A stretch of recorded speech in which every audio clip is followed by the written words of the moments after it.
all the time. I think the only other thing I'm good at, I mean, I would love to try the stand-up thing, but I think the only thing I could actually do is make coffee. My wife doesn't let me make coffee at home. I'm really good at making coffee. Like really, I'm good at it. That's awesome. That's awesome. I'm good at making cocktails. I can make a killer Manhattan or I can make all kinds of gin and tonics. What about old fashions? Because the Kentucky. Yeah, I can get you an old fashioned. Those are fantastic. You give me a bottle of Pappy Van Winkle, and I'll make you a killer old fashioned. I've tried it once, by the way. I had a friend who had a bottle 3 times. Well, look at, you're already ahead of me. I know, it's pretty amazing. I'm not allowed to actually breathe air in the same room as people who can afford Pappy Van Winkle. I've never bought it. I've always been the recipient. The right place at the right time.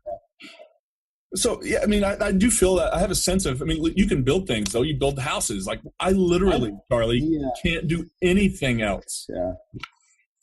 Yeah, I have more ambition than I have skill when it comes to houses. So it was really good. So some of the journey is, I'm sorry, I'm a bookish nerd, so I refer to books constantly. The Alchemist. Mm-hmm. Have you read The Alchemist? No, so I know I've heard of it. Paulo Coelho, it's so good. And he talks about, it's all about this little shepherd boy going on a journey to the pyramids to find treasure. And he says that when you set out on a journey, first of all, he says the whole universe conspires with you. That when you get clear and you go out, the whole universe gets behind you. And then he talks about when you start out on that journey, start paying attention to the omens, start paying attention to the things that come in your path. And so, coming out of sabbatical, I probably first started paying attention to the stirrings in me, and I could bore you now for the next hour telling you about, well, there was this coincidence and this thing and this conversation with a person. But I know the critical moment is I was teaching our what we call a Imago story, where we welcome people to the church and tell them our story. And we got done, and a woman who's become one of my very good friends said to me, she's the vice president at a ad agency here in Peoria. And she said after the class, she's like, who taught you how to do marketing and branding? And I was like, nobody. I went to seminary. And she's like, she said something like, I charge my clients big money to teach them to talk about their brand and develop their brand in a way that you just seem to do naturally. Mm. And she said, then she's like, you'd be really good in the ad marketing space, and that's not where I ended up doing that kind of thing, but it was a moment for me, and maybe other people had said this to me at other points, but what I heard her say in that moment was something that was super affirming to me, and something that said, like, you don't have to be stuck where you are. There's this stirring in you, obviously, and you don't have, and she didn't even know that there was a stirring in me at that time. I told her that later, but she gave me kind of like some confidence or something in me that said, oh, like, I have marketable skills, And so over the last year, my mantra over 2017 was follow your curiosity. And so I just started meeting with people anywhere and everywhere and asking them questions and finding out about what their work is and what, often asking the questions like, what, if not to them, to myself, like, what would it be like to work there? And so I've talked to hospitals, universities, insurance companies, and then in Peoria, I'm coming from Peoria, Illinois. I don't know if we said that. The big giant here in town is it wasn't until recently the world headquarters for Caterpillar Tractor Company. And so I've talked to tons of people at Caterpillar about lots of things. And so I think that's part of it is, I don't know who said this. Who said the thing about luck is part perspiration and part, I don't know the quote. I'm quoting something. I don't know who said it, so we're together. In this story. I'm going to sound real smart. But if you just make it up, everybody will believe you. Like whatever. Yeah, it was Mark Twain, I'm sure. I feel like the job I've landed in is like, I feel so perfect. It's perfect for me, and I'm so excited about doing it. And I don't feel like I'm abandoning my call. Is I guess a really roundabout way of coming back to this idea of call is, so the real short version is I'm working for Caterpillar Tractor Company, and I get to work with our dealers worldwide. So I get to travel some. I'm actually working on planning my first trip to Dubai. and doing stuff with employee engagement. How do we help the workforce be as engaged as possible? And there was a book written several years ago by a guy named Sean Acor called The Happiness Advantage. And it basically just says like happy employees are more productive employees. So if you can make your workforce happy, they get the benefits of being happy. And if you're the executive, you get the benefits of they do better work when they're happy. Mm-hmm. And so the author defines happiness as the joy you feel in striving after your human potential. So I get to now travel the world and talk to people about how to experience joy and striving after their potential. Like, that's pretty amazing. Like, okay, so I was in church where I got to teach once a week, which is where I'm most alive, is on Sunday mornings. And I think that's probably where you and I most connect is Sunday. I live for Sunday mornings. The rest of church stuff is like, some of it I really like, some of it I really didn't. Now I get to travel the world, and for next week, 4 days of the week, I'll be teaching people about how to bring a more joyful self into the workspace, and then how to scan their environment for joy. Wow. I feel like I'm getting to do more of my calling than I was in church, and I get to do it in places where church people are great, but my heart has always beat for people kind of at the margins of church or further. Yep. And so I get to be in those spaces in the native environment, talking about joy. And if this all works out, I'll have a 401k. Oh, congratulations. So like I feel like I've lucked into this perfect thing that for right now, and this won't be permanent, for right now I'm going to bring it around for you, brings me again into alignment. Because for the last couple of years, I felt like there's been something stirring in me, calling me out into the wilderness in Abraham style, out of Haran. And so I have felt off kilter. And now I feel like, oh, we're bringing it. It's coming back to, oh yeah, this is good space for me. Charlie, does that make sense? That's a lot of, it totally makes sense. And I think that there are probably people who are listening to this right now, and they are starting to wonder themselves, like, do I have that restlessness? Right. Do I have that lack of alignment? What is it that I'm being sort of drawn to? And the other thing, when you were talking about that, I think where religion missed the boat is, I think religion in its best possible way is really about human flourishing. Mm-hmm.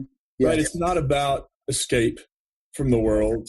It's not about sort of some opium for the masses, right? Which is what like a Karl Marx said. Yeah, I think it's actually about Twain. I think it was Mark Twain. Mark Twain, I think. Same. Then the lucky is the perspiration, but the idea that to be fully alive and to be human, to be fully human and to be joyful and to find something to give your energy and creativity to that gives you life, but also gives the people you're sharing your gifts and passion with, gives them life too. Yeah. I'm so excited for you, especially about the 401k. That's a big deal. Yeah. It's been the other side. What I should say, the other side is that whenever we go out on a journey, not everybody understands. Yep. And even as I'm in this season right now, when this goes to podcast, I'm still in a season where I'm preaching at the church one day a week or every Sunday. So I'm giving 1 day a week to the church, and I'll continue that through the spring so I can check off I made it 10 years box. Our church anniversary is at the end of March. Okay. 10 years. And so I'll get through that. And so I'm in the transition, and even in that transition, not everybody understands that, and I wish you met Jennifer just before we went live here. I wish she was here, because I'm always up for an adventure. I love adventure. I love, all that. And she's the exact opposite. And so we've been good partners to each other, because she slows me down and helps me to understand sometimes when people that I've loved, again, to go full circle back to people that I've loved and poured my life into, not everybody understands. And my leaving hurts them or inconveniences them, or and some people are just sad. They're sad for themselves. I get it. And so it changes things, and it will change. And that's why maybe my big advice is, if you're going through a season like this, go get a therapist. Yeah. Right. And I'm not kidding. Like I've resisted it for a long time, and I'm really thankful for the last several months where I've been able to sit with a therapist, and he's been able to acknowledge in me, like, this stuff is complicated, and leaving a church and staying in the community. And maybe someday I'll go back to that church. I would like to. And I know that, we'll need a season apart from each other, but there's no other church I would go to in this town, probably like your town. There's no other church like yours. There's no other church like us. There's lots of flavors of lots of other churches, but there's no other church like ours. And I don't want to go anywhere else. And so it's complicated, and to be willing to say, like, I make it sound like it's just get in alignment. That's all good. And it does come with a price, and it comes with a lot of work. And I do want to give you a plug. Did you listen to the Robcast, the 117th? Mike Lewis is no longer the 117th best squash player in the world. No, I have not yet. Okay, it's a really awful title. Behind. Yeah, I was too, and it's way behind. But this guy, I'll just tell your listeners, they should go listen to it if this kind of starts getting at them. And he created a website called whentojump.com, I think. Whentojump.com. Yeah, do you know I've seen you posting about this. I did. Yeah, it's really interesting. He was a venture capitalist, and then left that to go be a squash player. And he worked himself up to the 117th best squash player in the world, and then quit that to go write a book. And so the website's called When to Jump, and they have this thing, I think they call it Jump School. And it's basically for people who are ready to jump careers. Yeah. And I just wrote him a note, and I was like, I wish I'd have found you a year ago to have a community of people. Because what I found is that there's certain people. I had lunch today with this guy, and he's like, why? His wife said, so help us understand why you're leaving the church, in a great way. They're great people. And the husband said, were you bored? And I just started laughing. And there's some people that just get it. And not like, I don't mean to put down people that don't get it. I just mean like there's people like me that are wired like me. And I heard from those people right away after I announced, like, oh yeah, I get it. I get it. Like, I've never done, and those people are often the people like, I've never done anything more than 5 or 6 years. And then I did another thing. And I respond to them with, like, I'm pretty proud of myself that I stayed at one church for 10 years. Yeah. I'm pretty freaking proud of that, because I'm wired in a way that I get bored, and being a pastor, in March, I'll celebrate 13 years here. Wow. And the reality is, being a pastor anywhere over 3 or 4 years, yeah, you're making a commitment. Yeah. And it comes at a personal cost. And sure. I'm sure you don't regret giving your life to that work. It's shaped you and been there. And I don't regret it. I don't regret it either. And I know this. I don't think I want to. I don't ever want to pastor another church. At least right now, that's the way I feel. Like, this is the church I'm going to pastor. And when this is over, when this is time to move on, whether it's they haul me out and sprinkle my ashes over Kilimanjaro or whatever that looks like however that happens, or they run me out with pitchforks and torches. Yeah. It's not a thing I want to do anywhere else. Yeah, and that got really clear to me as I was trying to figure it out. I'm bored. What do I do now? Well, if I'm going to stay as a career pastor, this is where I start looking for another church or something. And somebody that I respect came along, and they're like, do you want to go pastor a mega church? You're a gifted speaker. I can get you interviews. And I was like, bleh. Yeah. And then he's like, do you want to go plant another church like Imago? And you could move anywhere in the country you want. And there's a hunger for churches like yours. And I know, but it just didn't resonate with me. And he's like, well, it sounds like you're done with being a pastor then. Yeah. Yeah. And I was like, oh, it's that simple? And he's like, yeah, it's that simple. You're done. And no shame. And that's part of it, is to go full circle. And I know we've gone a long time, but to go full circle back to the tradition I grew up in, where being a pastor was kind of the best thing you could do with your life. There's a little voice from my childhood that tells me that somehow I'm bailing on something, or I'm throwing it all away.